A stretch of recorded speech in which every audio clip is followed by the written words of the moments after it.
Germany, 1945. A Catholic nun stood before an SS commander and asked for the impossible. She wanted to tend to the sick and dying prisoners in his camp. Everyone expected him to refuse, perhaps even to punish her for her audacity. What he did next astonished everyone and would challenge everything they thought they knew about humanity, evil, and the capacity for change. The winter of 1945 was brutal in Bavaria. Snow covered the ground, but it could not hide the horror beneath. The small labor camp outside the town of Rothenburg had been established in 1943 as a satellite facility for displaced workers and political prisoners. It was not one of the major death camps, but suffering and death were no strangers here. Prisoners worked in nearby factories until they collapsed from exhaustion, disease, or malnutrition. Medical care was non-existent. Those who became too sick to work were left to die or worse. The camp was commanded by SS Sturmbannführer Klaus Weber, a man whose reputation for cold efficiency had earned him both fear and respect within the SS hierarchy. He was not known for cruelty in the sadistic sense. He did not torture for pleasure or kill for sport, but he was utterly indifferent to human suffering. Prisoners were resources to be used until they were expended. Their pain, their deaths, meant nothing to him. He had been a teacher before the war, a man of education and culture, but years of Nazi indoctrination and military service had transformed him into something else, a functionary of evil who executed orders without conscience or hesitation. In the nearby town of Rothenburg stood the convent of St. Catherine, a medieval structure that had housed nuns for over 400 years. The convent had survived wars, plagues, and political upheavals by maintaining a careful neutrality and focusing on its mission of service and prayer. But the current war tested that mission in ways the sisters had never imagined. Sister Rose Bennett was 28 years old, young for a nun but already marked by the hardships of wartime service. She was Irish by heritage, her family having fled poverty to settle in England when she was a child. Her father had been a doctor, and she had learned nursing from him before taking her vows at 21. She had come to Germany in 1942 as part of a Catholic relief mission, and when the war made it impossible to leave, she had remained at St. Catherine's, helping where she could. Rose had a fierce faith and an even fiercer sense of justice.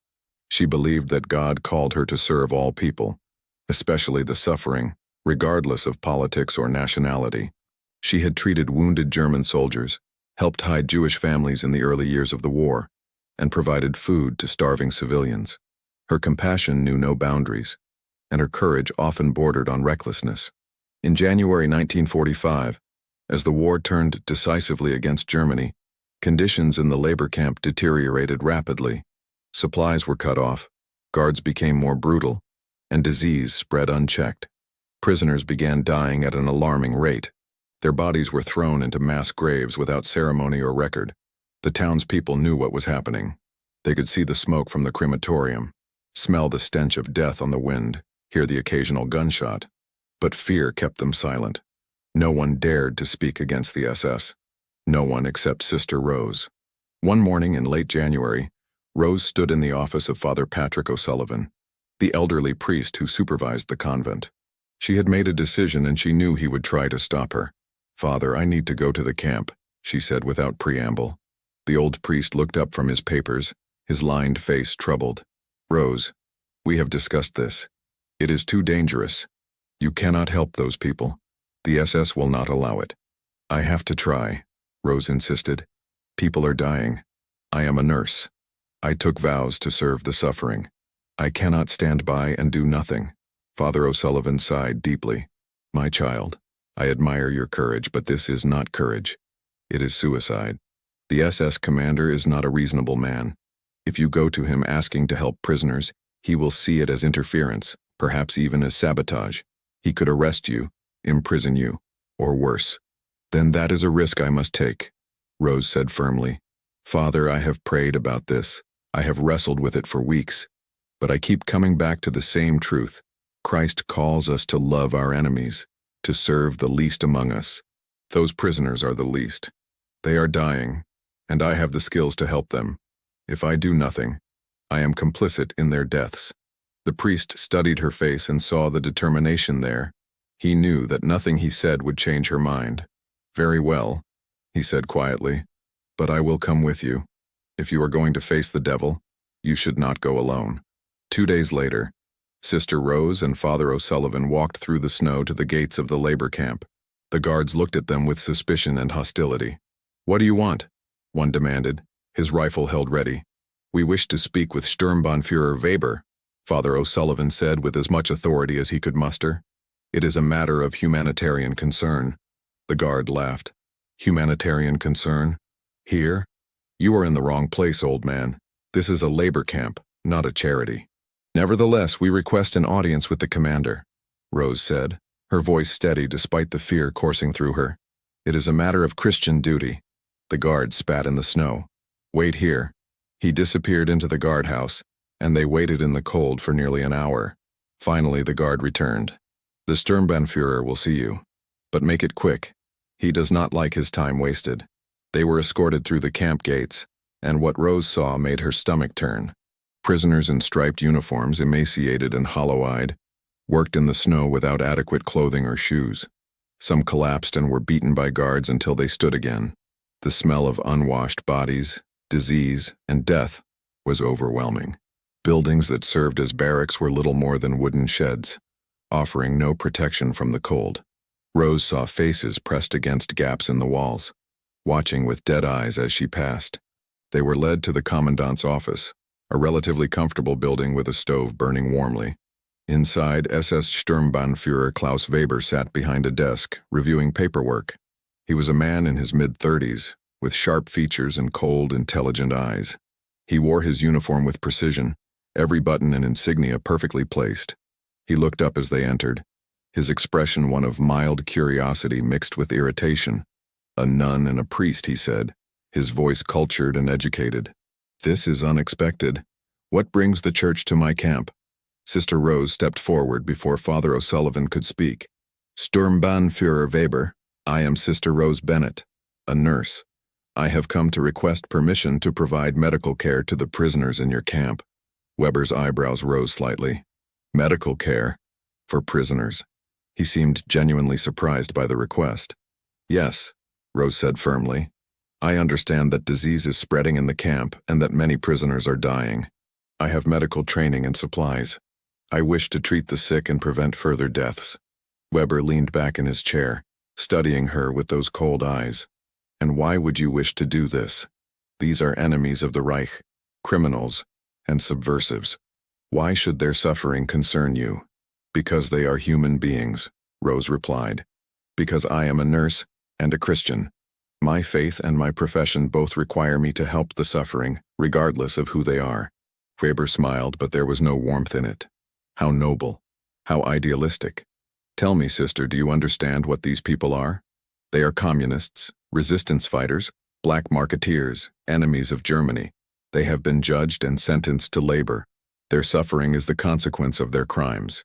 Their suffering is the consequence of inhumane conditions," Rose said, her voice gaining strength.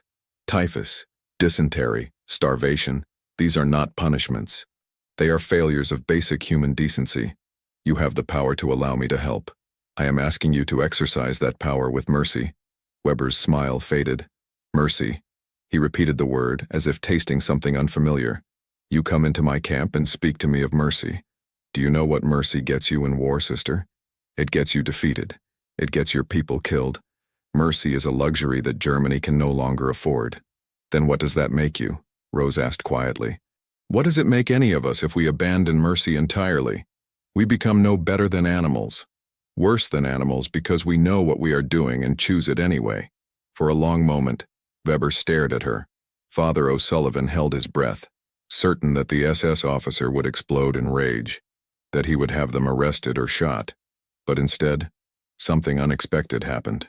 Weber stood and walked to the window, looking out at the camp. When he spoke, his voice was different, quieter, almost reflective. "I was a teacher before the war," he said. "I taught history and philosophy at a gymnasium in Munich. I taught young men about Kant's categorical imperative, about Hegel's dialectic, about the great questions of morality and ethics." He turned back to face them. "Then the war came, and I learned that all of that was just words, just abstract theories that meant nothing in the real world. I learned that survival requires strength, that weakness is punished, that mercy is a lie we tell ourselves to feel better about our cruelty. Rose felt a chill at his words, but she pressed on. If you truly believed that, you would not be talking to us now. You would have had us thrown out or arrested immediately. The fact that you are listening suggests that some part of you still remembers those teachings, still questions what you have become. Weber's jaw tightened. You presume too much, sister. I am listening because I am curious. Curious to see how far your idealism extends. Curious to see what you will do when faced with reality. Then let me show you, Rose said. Grant me permission to enter the camp and treat the sick. Give me 1 week. If I can reduce the death rate, if I can prove that mercy has practical value, then perhaps you will see that it is not just idealism. It is necessity. Weber returned to his desk and sat down. He was silent for a long time, his fingers steepled in front of his face. Father O'Sullivan and Sister Rose waited, barely breathing. Finally, Weber spoke. Very well. I will grant you permission. You may enter the camp and provide medical care to the prisoners. You will have access to the barracks and the infirmary, such as it is. Rose felt a surge of hope, but Weber held up his hand. However, there are conditions. You will be accompanied by guards at all times. You will not speak to the prisoners about anything other than medical matters. You will not attempt to smuggle messages or supplies beyond what is necessary for treatment. And you will report to me every evening on your progress. If I determine that your presence is disruptive or that you are interfering with camp operations, you will be removed immediately. Do you understand? Yes, Rose said quickly.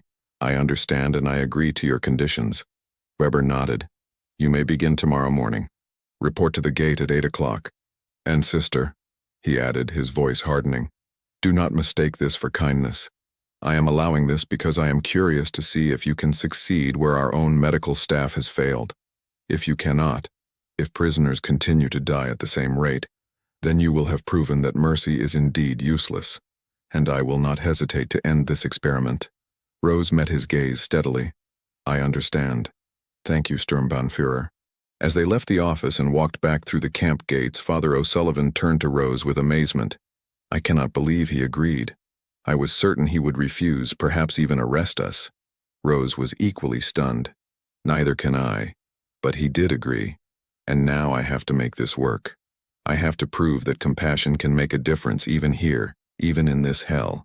The next morning, Sister Rose arrived at the camp gates with a bag of medical supplies she had gathered from the convent and from sympathetic townspeople.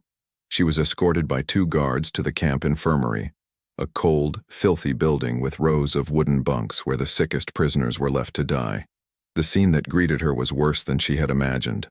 Dozens of men lay on the bunks, many delirious with fever, others too weak to move. The smell of disease and death was overpowering. There was no heat, no clean water, no medicine. The prisoners watched her enter with hollow eyes, too exhausted to show surprise or hope. Rose took a deep breath, steadied herself, and began to work. She moved from bunk to bunk, assessing each patient. Typhus, dysentery, pneumonia, tuberculosis, malnutrition, frostbite. The litany of suffering seemed endless. She cleaned wounds with what little antiseptic she had. She shared out her limited supply of medicine. She held water to parched lips and spoke words of comfort in German, Polish, Russian, whatever language the prisoner understood. The guards watched her with a mixture of confusion and contempt. One of them, a young man named Private Thomas Brennan, who had been conscripted into guard duty, seemed particularly troubled by what he was seeing. Why are you doing this? He asked her in German. These are just prisoners. They are going to die anyway. Because I am a nurse, Rose replied simply, and because they are human beings. That is reason enough. By the end of the first day, Rose was exhausted. Her habit was filthy, her hands raw from scrubbing and treating wounds. But she had made a difference. Several prisoners who had been on the verge of death were stabilized. She had organized the infirmary, separated the contagious cases, and established basic hygiene protocols. That evening, as required, she reported to Sturmbannführer Weber. He listened to her account with an unreadable expression. You treated 43 prisoners today, he said, looking at the notes she had provided. You used significant medical supplies. And what is your assessment? Many will still die, Rose said honestly. The conditions are too poor and they have been sick for too long. But some will survive who would not have otherwise. And if conditions improve, if the prisoners receive better food, warmer clothing, cleaner water, the death rate will drop significantly. Weber nodded slowly. And you believe this is worthwhile? Using resources on prisoners who may die anyway? Yes, Rose said firmly. Because every life saved is worthwhile. And because preventing disease in the camp protects everyone, including your guards and the surrounding town. Epidemic disease does not respect fences or uniforms. Weber studied her for a long moment. You are either very brave or very foolish, Sister Rose. Perhaps both. You may continue. Dismissed. Over the following days, Rose established a routine. She arrived at the camp each morning and worked until evening, treating the sick, organizing care, teaching basic hygiene to the prisoners who were strong enough to help. She was relentless in her efforts, and slowly, gradually, things began to improve. The death rate declined. Prisoners who had seemed beyond hope began to recover. But Rose also began to see the full horror of the camp. She saw prisoners beaten for minor infractions. She saw men worked until they collapsed, and then beaten for not working. She saw the casual cruelty of guards who had stopped seeing the prisoners as human. And she saw Sturmbannführer Weber, who walked through the camp with cold indifference, inspecting his domain like a factory manager checking inventory. One evening, after a particularly difficult day, Rose confronted him. Sturmbannführer, I need to speak with you about the conditions in the camp. Weber looked up from his paperwork. You have something to report? Yes, Rose said, her voice shaking with suppressed emotion. The prisoners need more food. They need warmer clothing. They need to work fewer hours. The improvements I have made will mean nothing if they continue to be starved and frozen and worked to death. Weber's expression hardened. Sister Rose, you are here to provide medical care, not to dictate camp policy. The prisoners receive the rations allocated by Berlin. They work the hours required by production quotas. I cannot change these things. You could if you wanted to, Rose said. You are the commandant. You have authority. You could requisition more supplies, reduce work hours, improve conditions. You choose not to. Weber stood abruptly, his face flushing with anger. You forget yourself, sister. You are here on my sufferance. I have allowed you to do your work, which is more than most SS officers would permit. Do not presume to lecture me on my duties. I am not lecturing you, Rose said, refusing to back down. I am telling you the truth. You have the power to save lives and you are choosing not to use it. That makes you complicit in murder. For a moment, Rose thought he would strike her or have her arrested. But instead, Weber sat back down, his anger seeming to deflate into something else. Weariness, perhaps, or resignation. You think I do not know that? He said quietly. You think I do not see what is happening here? I know exactly what this place is. I know what I am. But you do not understand the position I am in. If I show weakness, if I deviate from orders, I will be replaced. And whoever replaces me will be worse. At least I maintain some order, some discipline. At least the prisoners are not randomly shot or tortured for amusement. Rose felt a chill. So you justify your actions by saying you could be worse? That is not morality. That is cowardice. Weber's eyes flashed. You dare call me a coward? Yes, Rose said. Because you have the intelligence to know that what is happening here is wrong, and you have the power to change it. But you choose not to because you are afraid. Afraid of your superiors. Afraid of the consequences. Afraid of standing up for what is right. Weber stood again, but this time his anger was different. More controlled. More dangerous. You know nothing of fear, sister. You know nothing of what it means to survive in this system. I have seen men executed for far less than what you are suggesting. I have seen officers sent to the Eastern Front as punishment for showing mercy. You speak of courage, but you risk nothing. You are a nun, a foreigner. The worst they will do to you is expel you from Germany. But I, if I disobey, I will be destroyed. Then be destroyed, Rose said, her voice breaking. Be destroyed rather than be complicit in this evil. That is what courage means. That is what morality requires. Not safety, not survival, but doing what is right, regardless of the cost. There was a long, terrible silence. Weber stared at her, and Rose saw something in his eyes that she had not seen before. Pain. Deep, existential pain. When he spoke, his voice was barely above a whisper. "Get out." Rose left, her heart pounding, certain that she had gone too far, that she would not be allowed back into the camp. But the next morning, when she arrived at the gates, the guards let her through as usual. And over the following days, small changes began to appear. The prisoners' rations increased slightly. Extra blankets appeared in the barracks. Work hours were reduced by 30 minutes each day. The changes were small, almost imperceptible, but they were real. Rose said nothing about it, but she knew. Weber was making changes. He was using his authority, carefully and quietly, to improve conditions. He was taking risks. Sister Rose continued her work with renewed determination. The death rate in the camp continued to decline. Prisoners who had been at death's door began to recover. The infirmary became cleaner, more organized, more hopeful. Even the guards began to treat the prisoners with slightly less cruelty, influenced perhaps by Rose's example, or by subtle changes in orders from their commander. Private Thomas Brennan, the young guard who had questioned Rose's work, began to help her. He carried supplies, translated when needed, and even assisted with medical procedures. "You have changed this place," he told her one day. "I did not think it was possible, but you have made it better." "Not I," Rose said. "We, all of us who choose to see the prisoners as human beings. That is what makes the difference." 6 weeks after Rose had first entered the camp, an order came from Berlin. The camp was to be evacuated. Allied forces were advancing, and all prisoners were to be marched to camps further east. It was a death sentence. Most of the prisoners were too weak to survive such a march in winter conditions. When Rose learned of the order, she went immediately to Weber's office. "You cannot do this," she said without preamble. "They will die, all of them. Most will not survive the first day of marching." Weber looked at her with tired eyes. "I have no choice. The order comes from Berlin. If I refuse, I will be arrested, and someone else will carry it out anyway." "Then let them go," Rose said desperately. "Open the gates and let them escape. Tell Berlin they escaped during the night. You will be punished, but the prisoners will live." Weber shook his head. "If I do that, I will be executed.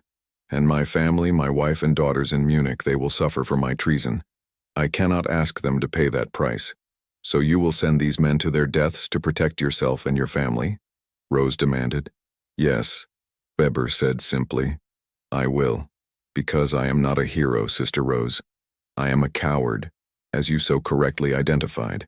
I am a man who has done terrible things and who will continue to do terrible things because I am too weak to do otherwise. I am sorry that I cannot be the man you want me to be." Rose felt tears streaming down her face. "Then I have failed. All of this work, all of this effort, and I have failed." "You have not failed," Weber said quietly. "You have saved lives. You have brought mercy into a place of horror. You have reminded me and others that humanity still exists. That is not failure, Sister Rose. That is victory, even if it is a small one." The next morning, the evacuation was to begin. Rose arrived at the camp before dawn, determined to do what she could to help the prisoners prepare, to give them extra clothing, food, whatever might help them survive. But when she arrived, she found the camp in chaos. The gates were open.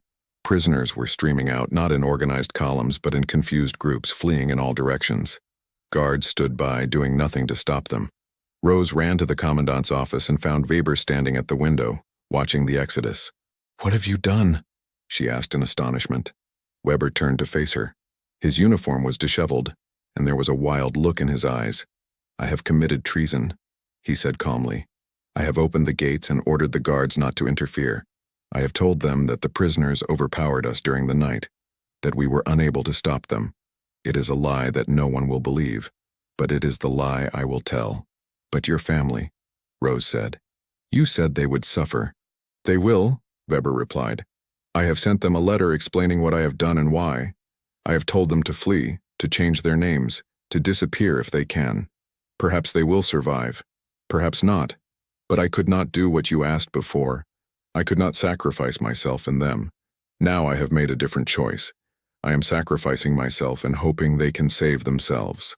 Rose stared at him, unable to speak. "Why?" she finally asked. "Why now?" "Because you were right," Weber said simply. I am a coward.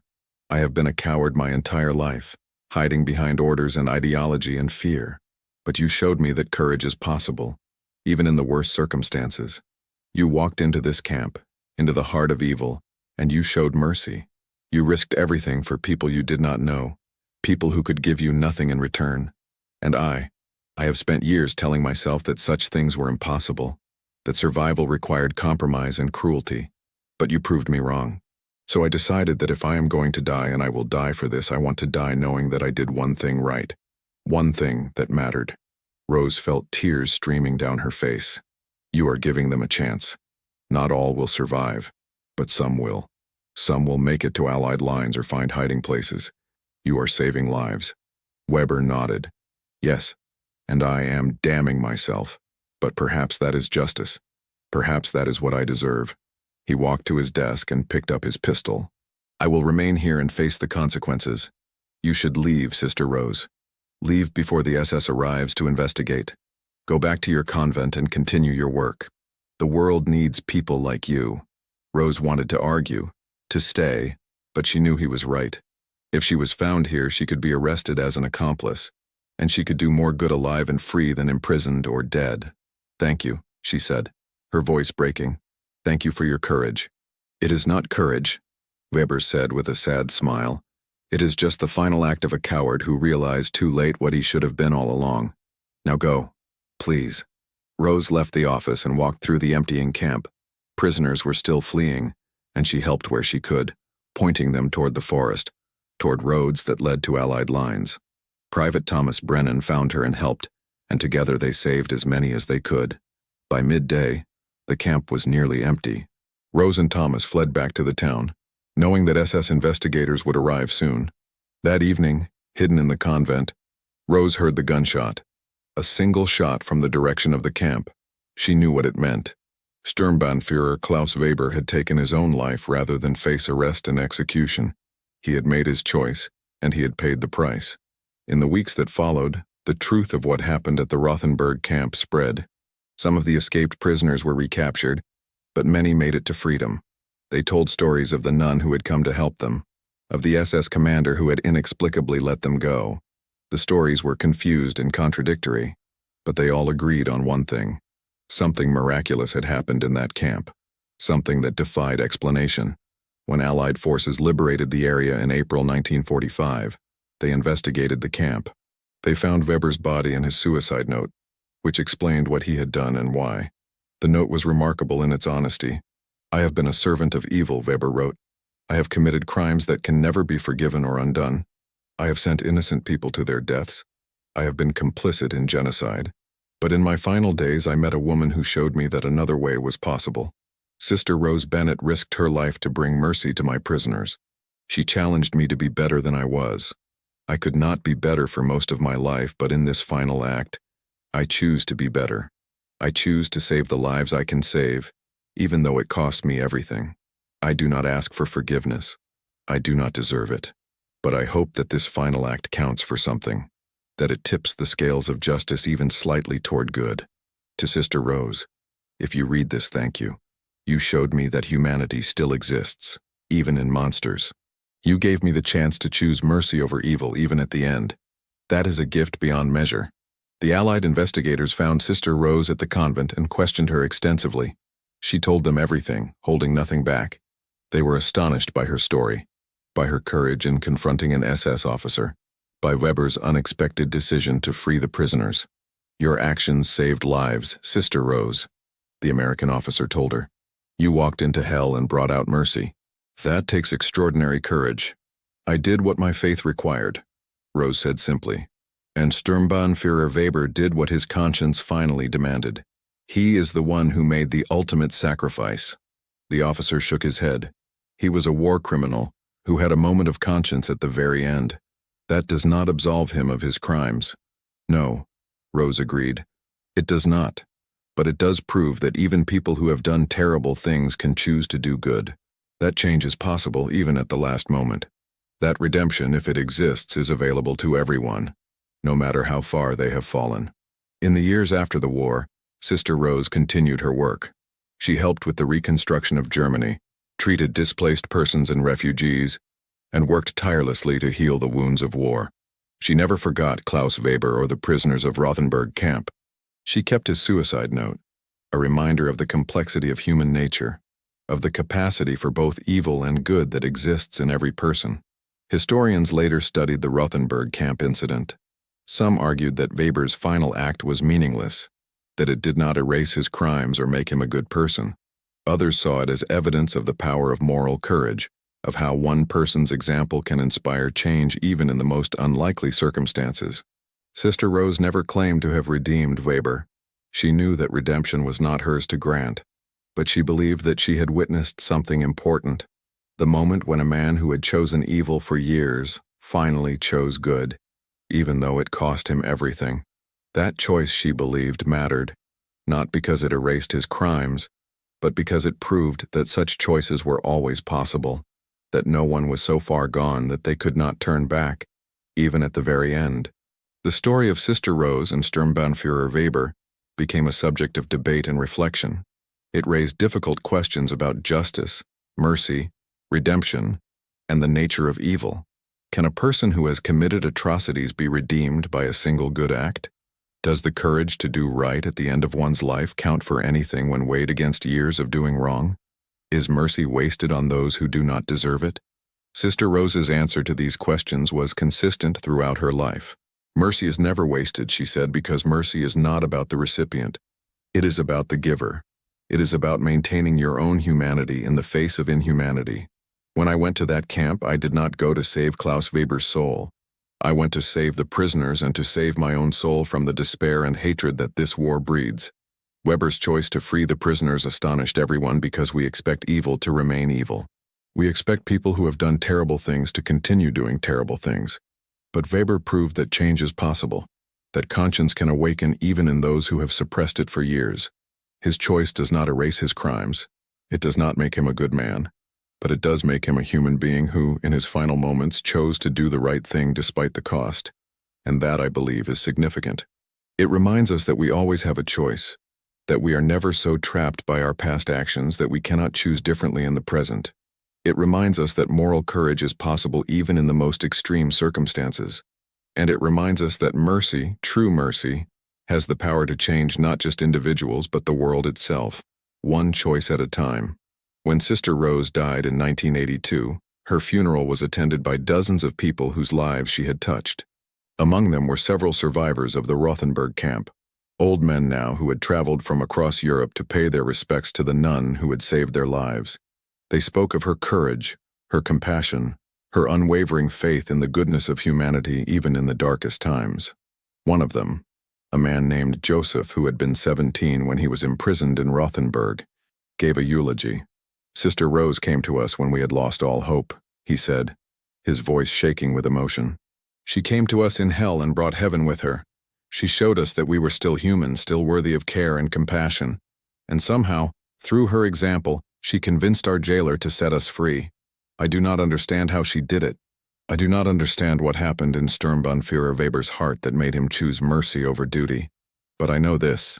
Sister Rose believed in the possibility of change, in the power of compassion, in the capacity of even the worst people to choose good. And she was right. Weber's choice saved my life and the lives of dozens of others. It cannot erase what he did before, but it gave us a future. It gave us the chance to live, to rebuild, to have families, to grow old. That is not nothing. That is everything. The story of Sister Rose and Sturmbannführer Weber spread in the decades after the war. It was taught in schools, debated in universities, discussed in churches and synagogues. Some saw it as a story of redemption, others as a cautionary tale about the dangers of showing mercy to evil. But most saw it as something more complex, a story about the mysterious workings of conscience, the power of moral courage, and the unpredictable nature of human choice. In 1995, 50 years after the liberation of the Rothenburg camp, a memorial was erected on the site. It bore the names of all the prisoners who had died there, and also the names of those who had been freed in Weber's final act. At the bottom was an inscription, chosen by the survivors. Here evil reigned, but mercy triumphed. May we never forget either. The inscription captured the complexity of what had happened, Evil had reigned in that place. Terrible things had been done. Lives had been destroyed. But in the end, mercy had triumphed, not by erasing the evil, but by proving that even in the darkest places, goodness could still emerge. Sister Rose's courage in asking to tend to the sick prisoners had set in motion a chain of events that no one could have predicted.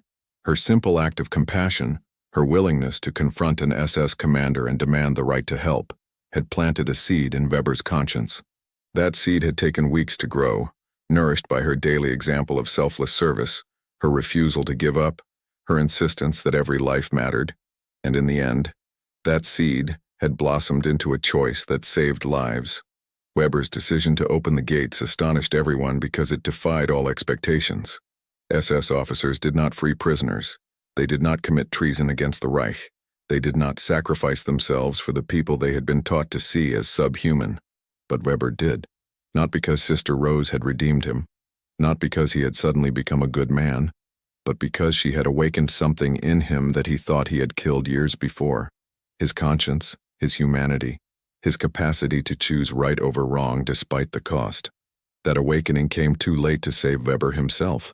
He died by his own hand, knowing that he could never undo the evil he had done, never make amends for the lives he had destroyed.